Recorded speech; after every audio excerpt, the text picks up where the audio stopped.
Assalamu alaikum, I'm Aisha and you're watching Samaa News. Here are today's headlines.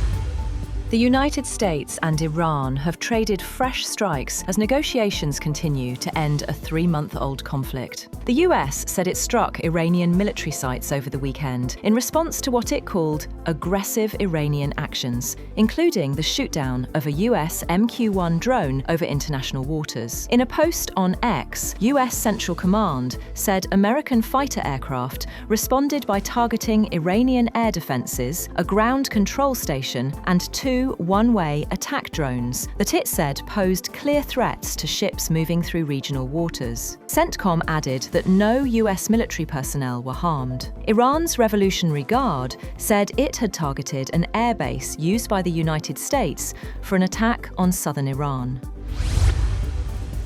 US President Donald Trump has said that Iran really wants to reach a deal with the United States, even as both countries remain locked in a tense cycle of military exchanges and ceasefire negotiations. Trump said in a new social media statement that Iran wanted to make a deal with Washington and that any agreement would benefit the United States and its partners.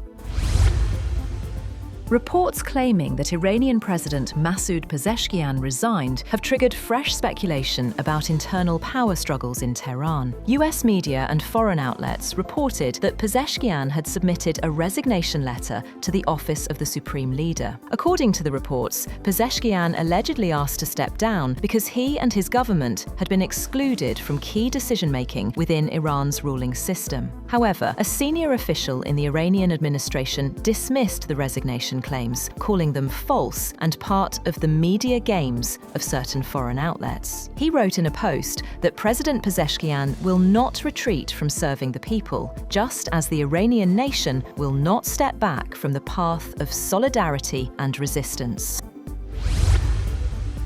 Meanwhile, Benjamin Netanyahu has ordered the Israeli occupation forces to deepen and expand their control over areas in Lebanon. The announcement comes after Israeli forces seized the historic Beaufort Castle and surrounding high ground in southern Lebanon, despite a ceasefire that has been in place for more than 6 weeks. Israeli Prime Minister Benjamin Netanyahu has ordered attacks on the Hezbollah-controlled southern suburbs of Beirut, signalling further escalation of a war that has complicated mediation towards resolving the US-Iran conflict. A statement from Netanyahu's office said he and Defense Minister Israel Katz ordered the Israeli military to attack terrorist targets in the southern suburbs of Beirut, known as Dahia, following Hezbollah's repeated violations of a ceasefire and attacks against our cities and citizens. US Secretary of State Marco Rubio has spoken with both Lebanese President Joseph Aoun and Israeli Prime Minister Benjamin Netanyahu on the diplomatic negotiations between Israel and Lebanon, and has proposed a plan to allow for gradual de-escalation.